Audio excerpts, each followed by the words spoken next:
90%. That's how much of America's fresh tomato habit is quietly rooted in Mexican soil. One crop, two nations, $3 billion sliding over the border every year, until July 14, 2025.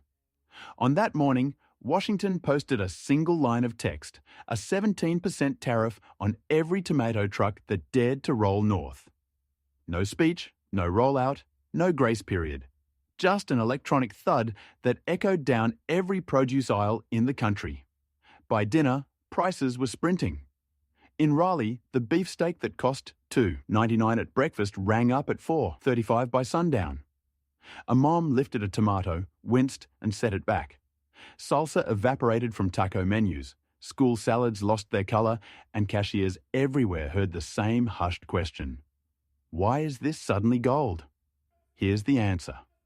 For 6 years, a 2019 suspension agreement kept US-Mexico tomato feuds civilized. When tempers flared, that pact cooled them down. But Washington tore it up with zero warning, slapped on the 17%, and taxed even the fruit already rolling across Texas. Importers called it a blindside. Economists, reckless. Grocers, a crisis. Within 8 weeks, sticker shock spread coast to coast, 30 to 45% jumps on the everyday tomato. Los Angeles shoppers who once paid pocket change for aroma shelled out almost $4. For families already pinched by inflation, that wasn't a price hike, it was a razor blade. Cafeterias yanked fresh salsa, fast food chains switched to processed puree, and parents watered down sauce to stretch one more plate of spaghetti. Then came the collateral damage. In Florida, small Latin-owned brokerage firms companies that spent decades knitting US demand to Mexican harvests folded overnight. Warehouses padlocked. Hundreds of drivers and produce graders were handed severance they could never cash. Analysts at MarketWatch warned the shockwaves could slam packaging plants, refrigerator makers, even diesel suppliers. One policy had turned an entire logistics web brittle. And the promised shield for American farmers? Mostly paper-thin. Florida fields lie fallow for half the year.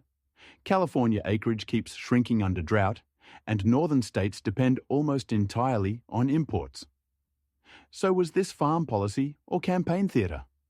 The question grew sharper with every reddened grocery receipt. While Washington threw up a wall, Mexico quietly built a tunnel steel wheels, not shovels. Engineers mapped a refrigerated rail corridor from Bajío through Chihuahua straight into Ontario and Quebec.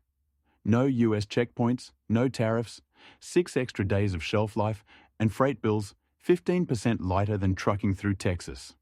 Canadian giants Loblaws and Metro didn't just tour fields. They inked 5-year contracts on the spot. That frozen whistle you hear in the night. It's trust leaving the station. By 2026, nearly half of Mexico's tomato exports are projected to head to Canada, up from barely 1% 2 years ago. And the train isn't hauling just tomatoes anymore. Avocados, berries, bell peppers roll north on the same ice-cold rails, bypassing American ports that once pulsed with produce. In Windsor, a brand new cold storage hub is fully booked. In McAllen, Texas, a rival warehouse just laid off 74 workers. The cost lands hardest on shoppers who never voted on tariffs. Maria in New Jersey used to toss a pound of tomatoes into her cart every Sunday. At $4, she grabs canned beans instead. Tom in Texas says the produce aisle now feels like a jewelry counter. He walks to the freezer section. A public school in Illinois swapped bright tomato wedges for pale bagged lettuce, and the kids asked, "Where'd the red go?" A $4 tomato isn't simply expensive, it's a symbol. It measures how quickly policy can leap from podiums to lunchboxes, how quietly dignity can disappear from a plate. Protect the farmer, the headlines said, but farmers still wrestle drought, water rules, and labor gaps. Meanwhile, households already juggling rent and insulin now juggle the price of a BLT. And the tremor didn't stop at produce. European shippers plotted new lanes from Brazil to Rotterdam that never touch US docks. Colombia and Peru rerouted freight toward Vancouver and Halifax. In August, Asian delegations flew to central Mexico to study how resilience is engineered without Washington in the blueprint. Even Canada is testing bilingual labels that let a Mexican tomato enter under Product of Canada rules.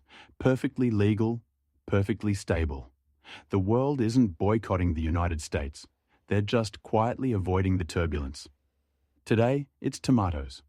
Tomorrow, it could be circuit boards, syringes, lithium batteries. Mexico didn't protest, they optimized. Canada didn't muscle in. They opened the door and offered a contract that outlasts election cycles. And American consumers are left paying more for less, certain this is what protection looks like. So here's the fork in the road. Do you choose patriotic prices or practical groceries? Is this a tomato scuffle or the first fracture in America's trade foundation?